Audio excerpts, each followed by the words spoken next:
박준규의 브리핑 식스, 내일신문 여당반장 박준규 기자 나오셨습니다. 안녕하세요. 안녕하세요. 예.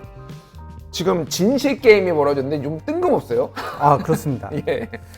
어제 황교안 대표가 문재인 대통령을 향해서 예. 회담을 하자 이렇게 제안을 했어요. 예. 상당히 의외의 발언이었고요.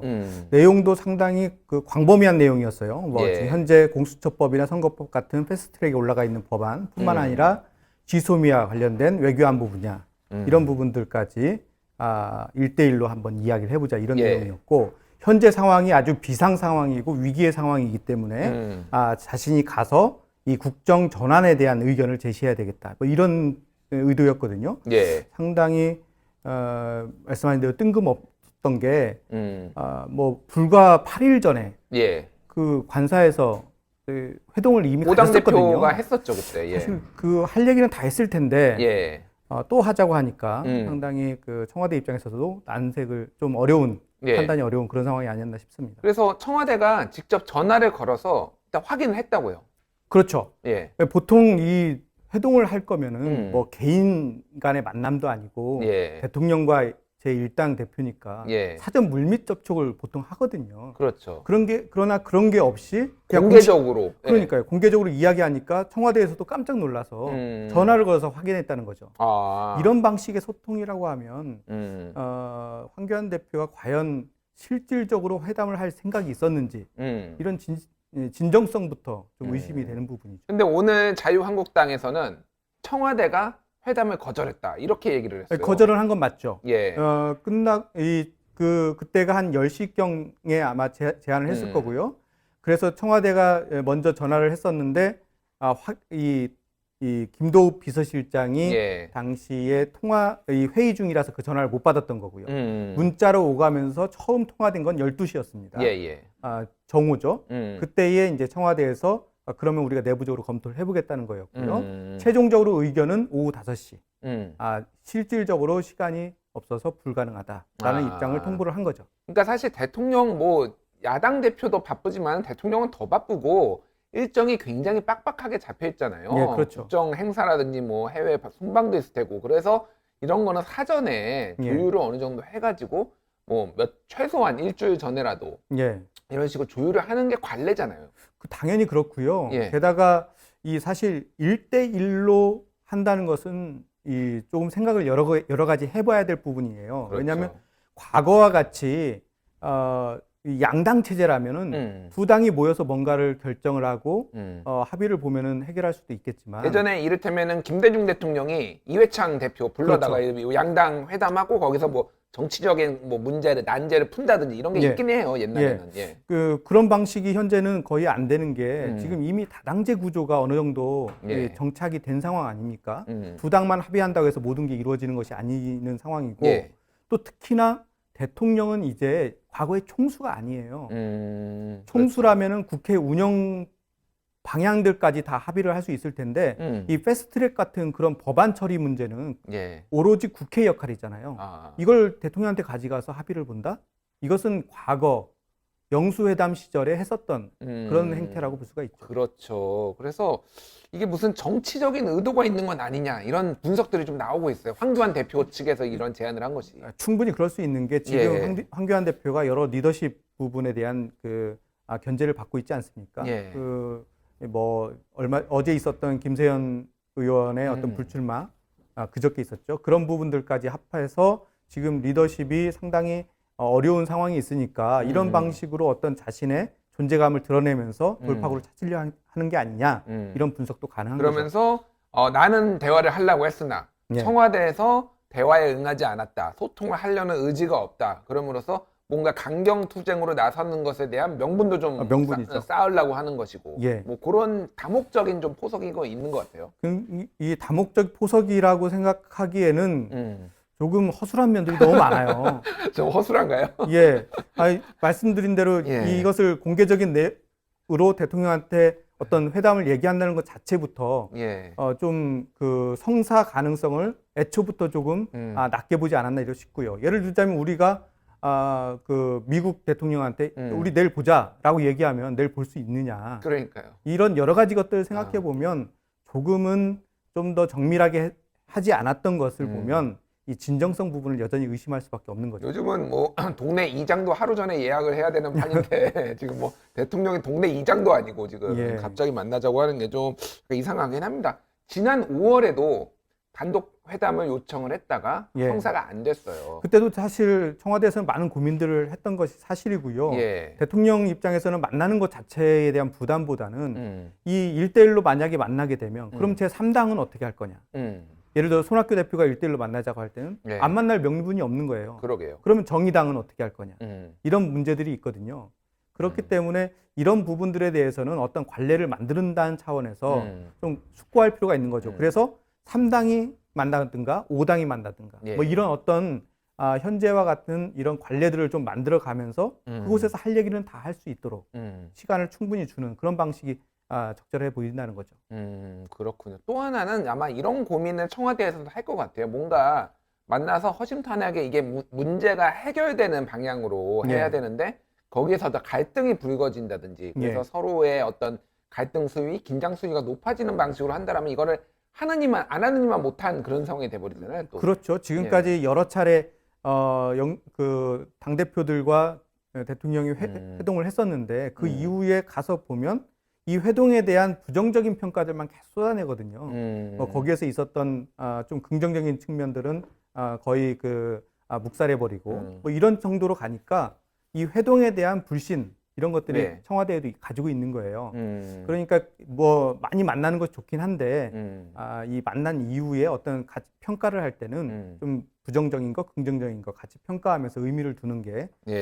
많은 만남을 계속 유지할 수 있는 방법이 아닐까 싶습니다. 또 뭐 이제 정기적으로 만나자고 저번에 뭐 약간 완전한 그렇죠. 합의는 아니지만 어쨌든 뭐 구두로라도 합의를 했으니까 예, 예. 그 틀 안에서 좀 이 문제들은 해결을 하는 게 맞는 것 그렇죠. 같네요. 예. 근데 제1당 입장에서는 우리 제1당이니까 좀 알아달라. 우리가 지금 100석 넘게 110석 가지고 있는데 예. 좀 우리의 그 위치를 좀 확인해달라. 존재감을 확인해달라. 뭐 이런 의미가 아닐까 싶습니다. 예, 알겠습니다. 오늘 뭐 좀 지켜보고요. 오늘 이제 잠시 뒤에 8시부터죠. 국민과의 대화 예. 시작을 합니다.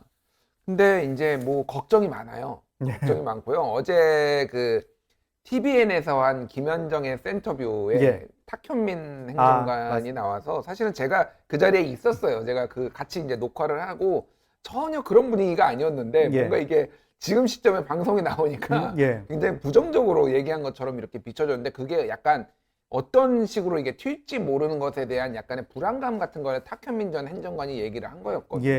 그래서 어쨌든 이게 좀 양날의 칼 아니냐, 양날의 검 아니냐 이런 얘기도 나와요. 그렇죠. 예. 그리고 이번에는 특히나 이 국민소통수석실 그 대변인을 비롯한 이 소통수석실에서 예. 이 MBC의 모든 것을 일임을 해버렸어요. 그러니까 우리가 질문도 미리 받지 않겠다. 예. 어떤 그 분야 이런 것들에 대한 가이드라인도 없다. 그러니까 MBC 입장에서도 예. 이게 이 어떤 상황이 펼쳐질지를 예측을 하기 어려운 거예요. 보통 하기 전에는 이 시나리오를 어느 정도 만들어 놓고 예. 이 방송이 진행되잖아요. 예. 그런데 그런 것들을 청와대에서 전혀 우리 보고도 받지 않고 우리가 그거에 대해서 관여도 하지 않겠다 이렇게 하니까 혹시나 방송하는 과정에 예기치 못한 부분들이 튀어나올까 봐 이런 부분들에 대한 걱정이 좀 있는 거죠. 뭐 이를테면은 뭐 좀 흥분하신 분이 좀 거칠게 뭐 이렇게 얘기를 할 수도 있는 그럴 거고 수도 있죠. 뭐 여러 가지 가능성이 있죠 사실은. 예. 시나리오는 일단 나왔어요. 어쨌든 뭐 그렇게 질문을 짜지는 않았지만은 어떤 전체적인 그림은 나왔는데 배철수 씨가 일단 예. 사회를 보는데 배철수 씨가 문재인 대통령이랑 동갑이라고 그러네요. 그런가요? 예. 뭐 워낙 젊게 사시는 분이라 그러니까요. 상대적으로 좀 다르게 보이긴 하는데요. 그리고 허위로 박연경 아나운서가 보조 진행을 한다. 뭐 예, 이런 그렇습니다. 내용은 나왔고 또 어떤 예. 구체적인 내용이 있나요? 뭐 일단 300명이 참여한다는 것은 많이 알려진 사실이고요. 그 보조 그 아나운서가 이 300명 패널들이 어떻게 선정이 됐는지를 설명하면 곧바로 문재인 대통령이 나오셔서 1분 30초 동안 인사 말씀을 먼저 국민들에게 합니다. 그 이후에 이제 배철수 씨가 국민 참여방, 그러니까 그 진행하는 과정에서도 예. 국민들이 인터넷에 이 질문지를 계속 올릴 수가 있어요. 댓글로 이렇게 예. 남긴. 그 중에서 일부를 이게 어떻게 운영이 되는지 그리고 국민들이 미리 했던 그 질문들을 빅데이터로 분석을 해서 어떤 질문들이 많이 나왔는지 예. 이런 것들을 설명해 줍니다. 사실 그런 거는 빅데이터까지 안 필요하고 그냥 쉽게 하면 되는데 굳이 꼭 빅데이터라고 이번에 엄청나게 많은 사람들이 질문을 올린 것 같아요. 그래서 이 질문들을 전체적으로 보면은 우리 국민들이 어느 쪽에 더 많은 관심이 있는지 뭐 이런 거고요. 그리고 이제 현장 방청객들의 질문을 1부와 2부로 나눠서 하게 됩니다. 그리고 중간중간에 앞서 말씀드린 국면 참여방에 소개된 질문에 대해서 대통령이 답을 하는 그런 방식도 2번에 걸쳐서 이루어집니다. 굉장히 어쨌든 다채로운 방식을 지금 하네요. 그러니까 뭐 소위 말하는 테크놀로지, 새로운 테크놀로지도 많이 도입을 하고 그러면서 해서 사실 이제 그 문재인 대통령이 다른 역대 대통령들에 비해서 기자회견을 많이 하지는 않아요. 그렇죠. 기자회견은 많이 하지 않고 그 김대중 대통령이나 노무현 대통령은 재임 기간 동안 150번 기자회견을 했더라고요. 그러니까 지금 임기 절반이면 한 75번 정도는 했다는 얘기예요. 근데 문재인 대통령은 사실은 외신들하고는 기자회견을 많이 했고 국내 언론하고는 한 3번 정도? 거의 안 했죠. 근데도 불구하고 뭔가 약간 소통하는 이미지가 있는 게 이런 식의 이제 어떤 이벤트를 굉장히 잘 만들고 이거를 잘 또 활용을 하는 것 같아요. 보면은. 그렇죠. 뭐 본인 자체가 그 소통에 대해서 이 거부감이 많지 않고 좀 친서민적인 그런 이미지가 어느 정도 있지 않습니까? 그렇죠. 이제 거기에다가 이렇게 새로운 방식을 계속 도입해서 하는데 지난번에는 그 KBS와 함께 1대1로 그 앵커하고 대담하는 그런 방식을 했지 않습니까? CNN과 비슷하게. 송 기자였죠. 송 기자. 그 방식은 사실 어떻게 보면 그 방식도 상당히 도전적이었어요. 왜냐하면 이 질문을 한 다음에 추가 질문에다가 집요한 질문이 이어질 수 있는 부분이라 대통령 입장에서는 좀 부담이 될 수 있을 텐데 이번은 조금 그것보다는 부담이 좀 적을 수도 있을 것 같아요. 왜냐하면 이 질문하시는 분들이 추가 질문보다는 계속해서 질문이 이어지고 대답하는 입장에서는 그 중에서 이 대답의 수위와 이런 것들을 정할 수 있기 때문에 상대적으로는 조금 부담이 적지 않을까 싶기도 합니다. 일단 이 형식 자체가 워낙 관심이 있고 사실 그 여태 대통령들하고 비교를 하면은 시나리오가 없이 진행되는 경우가 거의 없었는데 이번에는 문재인 대통령은 그 KBS하고 대담할 때도 시나리오 그러니까 주제만 정하고 질문에 대해서는 정하지 않았었고 요런 아니면 그 신년 기자회견 같은 경우에도 기자들의 다 질문은 그냥 받았잖아요. 순서를 안 정하고 그래서 그런 부분들이 확실히 좀 뭐라고 해야 되나 미국 스타일, 오바마 스타일 약간 그런 게 좀 되게 소통을 잘하는 것처럼 보이는 것 같긴 해요. 저도 과거에 그 청와대 출입을 해봤지만 이 현 정부 이전에는 이 분야를 어느 정도 이렇게 갈랐거든요. 경제 분야, 안보 분야, 뭐 또 그 국회와의 소통, 뭐 이런 식으로 쭉 나눠서 이제 기자들이 그 관련된 질문들을 쭉 하는 방식으로 진행이 돼서 사실상 그 크게 예상 질문에서 벗어나지를 않거든요. 그렇게 되면. 그렇지만 이번에는 완전히 다른 얘기라 뭐 아주 소소한 얘기부터 큰 얘기까지 아주 그 광범위한 질문이 예상이 되고요. 대통령도 일정을 다 비워서까지 하나하나 준비한 것으로 알고 있습니다.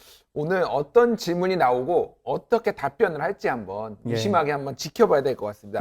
하식스 끝나고 보시면 될 것 같아요. 그렇죠. 자, 내일 3당 원내대표가 미국을 갑니다. 앞서 모두에서 말씀하신 것처럼 지금 방위비 협상이 엄청나게 과거 이례적으로 상당히 첨예한 대립을 하고 있지 않습니까? 미국에서도 우리에게 뭐 공평하거나 공정하지 않는 요구들을 한다는 얘기로 하고 우리도 이 미국 측이 실제로 그 법에 있는 이외의 항목들을 막 넣으려고 한다. 서로 비난하는 수준까지 지금 와 있거든요. 이런 와중에 지금 여야 원내대표들이 미국으로 가는 거죠. 그래서 미국에 있는 그 소위 그 상원 의장 그리고 외교위원장 또 동아태 위원장 이런 분들을 모두 만나서 3당이 동일한 목소리를 내서 우리는 공정한 방위비 협상을 원한다는 내용을 정확하게 전달할 생각입니다. 그러니까 어쨌든 지금 요 국면에서는 여야 할 것 없이 미국 측의 요구가 과하다라는 것에 대한 어떤 합의는 본 거잖아요. 그렇죠. 그런데 공정한 방위비 협상 촉구 결의안에는 나경원 대표는 반대 동의하지 입장이죠. 않았어요. 그렇습니다. 왜 그런 건가요? 그러면 이게 한국당이 참 묘해요. 이 방위비 그 미국에 대한 과도한 미국의 요구에 대해서는 상당히 반대 입장을 펼치면서도 예. 한미 동맹을 상당히 강조를 하면서 직접적으로 언급을 하진 않지만 이러한 것들을 계속 하는 것이 한미 동맹을 해칠 수 있는 거 아니냐, 뭐 이런 생각도 갖고 있는 것 같아요. 그게 무슨 얘기인가요, 그게? 그러니까 이게 미국의 입장도 고려를 해야 되는 거 아니냐, 예. 뭐 이런 것 같은데. 아니 그러면은 미국에 이번에 안 가셔야죠. 그렇게 따지면. 그러니까 그런 말을 공식적으로는 하지 않아요. 그렇지만 그러면서도 아까 말씀하신 그런 결의문, 축구 결의문에 대해서는 우리가 합의할 수 없다. 아니 근데 저는 거죠. 이해가 안 되는 게 이게 한미 동맹을 훼손하자라는 게 아니라 지금 공정하게 방위비를 협상하자라는 내용이고 예. 그리고 그것에 대해서 가는 거잖아요. 그렇죠. 그럼 이 결의 안에 합의를 해서 좀 더 강하게 힘을 실어주고 가가지고 그거를 내밀어야지 이게 우리의 그렇죠. 국회에 단결된 모습 이런 걸 보여줄 수 있는 저는 범인이라서 그런 거 일반인이라서 잘 이해가 안 돼요. 잘 이해가 안 되는 측면이 있어요. 예. 우리가 그 일본의 그 수출 규제에 대한 부분을 의원들이 약간 그 중개하기 위해서 일본에 갔었거든요. 예. 그때에도 촉구 결의안을 가지고 갔어요. 근데 이번에는 우리가 같은 목소리를 낸다고 하면서 촉구 결의안이 이미 제안이 돼 있는데도 불구하고 그걸 못 가지고 가는 거죠. 좀 상대방에서 볼 때에는 이 지금 하는 우리 의회가 좀 믿op지 않지 않을까 이렇게 싶습니다. 그렇군요. 알겠습니다. 자, 뭐 이번 방미 기간은 3박 5일. 그래서 뭐 여야의 주요한 협상 기간이잖아요, 지금. 그렇게 생각이 돼요. 지금 협상이 이 미국에 갔다가 돌아오는 시간이 24일 오전입니다. 그러면 25일부터는 사실 패스트트랙 전국으로 확 들어가게 됩니다. 그러게요. 27일부터 이 선거법이 이제 본회의로 상정이 가능한 시점으로 들어가거든요. 그래서 민주당에서는 이달 25일부터 다음 달 15일까지 모든 의원들은 해외 가지 마라.